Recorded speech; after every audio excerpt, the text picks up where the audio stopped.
Do you believe in any religion? इसका जवाब भी बड़ा सीधा है, नहीं। मेरी राय में जितना भी कुछ मैंने सीखा है दुनिया के बारे में, हमारी प्लैनेट की हिस्ट्री के बारे में, एवोल्यूशन के बारे में, ये सारी चीज़ों को समझकर मैंने जो अंडरस्टैंडिंग डेवलप करी है, मेरी राय में कोई भगवान, कोई अल्लाह, कोई गॉड एग्जिस्ट नहीं करता। लेकिन एट द सेम टाइम मैं मानता हूँ कि ये सवाल काफी डिबेटेबल है, इस पर बहुत ही साथ में ये भी कहना चाहूंगा कि मैं दुनिया के सभी धर्मों का आदर भी करता हूँ और उनकी इंपॉर्टेंस भी समझता हूँ। आप पूछोगे ये कैसे हो सकता है? अगर मैं भगवान में नहीं मानता तो रिलीजन्स की रिस्पेक्ट क्यों करता हूँ? मैं इसलिए करता हूँ क्योंकि दुनिया भर में बिलियंस ऑफ लोग रिलीजन को एक गाइडिंग लाइट की तरह देखते हैं। रिलीजन की मदद से करोड़ों लोगों को उम्मीद मिलती है, अपनी लाइफ में एक पर्पस मिलता है। अल्लाह सुब्हानहू तआला ने दिया है as a god, as a creator, कि ये सारी चीज़ों की सोर्स कौन है? अल्लाह ताला। रॉ मटेरियल्स कहाँ से आए तुम्हारे पास? अल्लाह ताला की तरफ से आए। हर चीज़ ठीक है, इंसान आज बड़ा कुछ तख्लीक कर रहा है, using what? Using the resources जो अल्लाह ने दिए, जो रॉ मटेरियल्स अल्लाह ने दिए। आसमानों और ज़मीन की पैदाइश कितनी कॉम्प्लेक्स है, खुद से नहीं बन गई। एक छोटी सी चीज़ खुद से नहीं बन सकती, इतनी कॉम्प्लेक्स क्रिएशन और इस तरह का कॉम्प्लेक्स डिज़ाइन कैसे खुद से बन गया? ठीक है ना। तुम एम्पिरिकल एविडेंस मांगते हो कि अल्लाह हमें दिखाओ, अल्लाह हमें सुनाओ, 5 सेंसेस पे अल्लाह को जज करते हो। तुम नेचुरलिस्टिक जो है वो आर्गूमेंट क्यों नहीं लाते कि ये जो कायनात है सारी की सारी इतनी कॉम्प्लेक्स, ये खुद कैसे बन गई? ज़ाहिर है इसको बनाने वाला कोई है।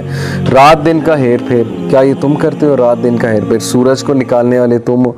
ये सारा किसके कमांड पे चल रहा है? कश्तियों का लोगों को नफ़ा देने वाली चीज़ों को लिए हुए समंदरों में चलना। समंदरों को अल्लाह हुक्म दे तो कश्तियाँ सारी उलट दें, शिप सारे जो है सिंक कर जाएं। अल्लाह ताला ने ये वेव्स को जनरेट किया, अल्लाह ताला की क्रिएशन है।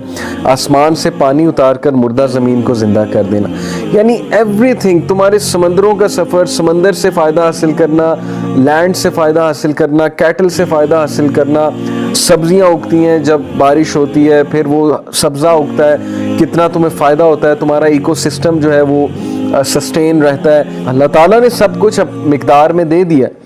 अब ह्यूमन बीइंग्स एक्सप्लॉइट कर रहे हैं एक दूसरे को, ह्यूमन बीइंग रिसोर्सेज हथियार हैं, ऑल्टर कर रहे हैं चीज़ों को, ट्रीज़ को कट डाउन कर रहे हैं, ग्लोबल वार्मिंग कॉज कर रहे हैं, लालच में, ग्रीड में। तो लेकिन फिर भी अल्लाह ताला बहुत मेहरबान है, फिर भी अल्लाह सुब्हानहू व तआला इंसानियत पे रहम करता है। इसमें हर किस्म के जानवरों को फैला देना, ये जानवर तुम्हारे सामने, इनसे फ़ायदा लो। तुम दूध पीते हो, दूध भैंस देती है, गाय देती है, बकरी देती है।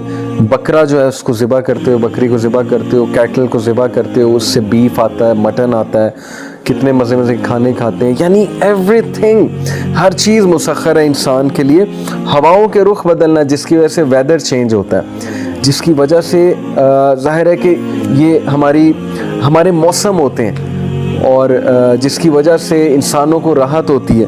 और बादल और कन्वेक्शन करंट्स जो है वो चलते हैं, वाटर साइकिल चलता है, नाइट्रोजन साइकिल चलता है। ये सब कौन कर रहा है? किसने हुक्म दिया हुआ है फरिश्तों को, अपनी फोर्सेस को? कौन ये सारी चीज़ें? अल्लाह सुब्हानहू व तआला कर रहा है। और फिर बादल जो आसमान और ज़मीन के दरमियान मुसख्खर हैं, इनमें अक्लमंदों के लिए कुदरत इलाही की बहुत सी निशानियाँ, अगर तुम देखना चाहो तो देख लोगे, समझना चाहो तो समझ लोगे। यकीन करें, कुछ डॉक्यूमेंट्रीज़ हैं, एक प्लैनेट अर्थ एट नाइट, और एक है कलर्स इन लाइफ। उसको ज़रूर देखिए, कलर्स इन लाइफ को, प्लैनेट अर्थ को। आपको अल्लाह याद ना आया तो फिर मुझे बताइएगा। और लेकिन ज़ाहिर है कि वही लोग निशानियाँ पकड़ेंगे जो समझना चाहते हैं, जो एम्पिरिकल एविडेंस से थोड़ा सा हट के सोचेंगे कि यार ये जो एक्सपीरियंशियल लर्निंग है और नेचुरलिस्टिक लर्निंग है, क्या इसकी कोई वक़्त नहीं है?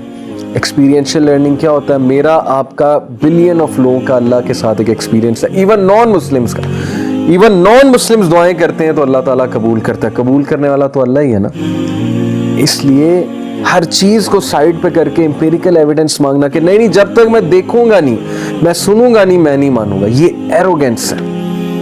इससे बड़ी एरोगेंसी कोई नहीं है कि अपनी ही इख्तियार करदा या अपनी ही इजाद करदा जो साइंस है और उसके जो उसूल हैं, उनकी बेसिस पे एक ऐसी एंटिटी को जज करना जो साइंटिफिक मेथडोलॉजी और उसूल के मुताबिक जो है वो प्रूव ही नहीं हो सकती। तो फिर ये कितना बड़ा जुल्म है, और इससे बड़ा कुफर और क्या है, एरोगेंस क्या है। तो बहुत बड़ी वार्निंग है, और ईमान वालों के लिए बड़ी तकलीफ है कि देखो अपने इर्द गिर्द और सोचो अल्लाह ताला कौन है।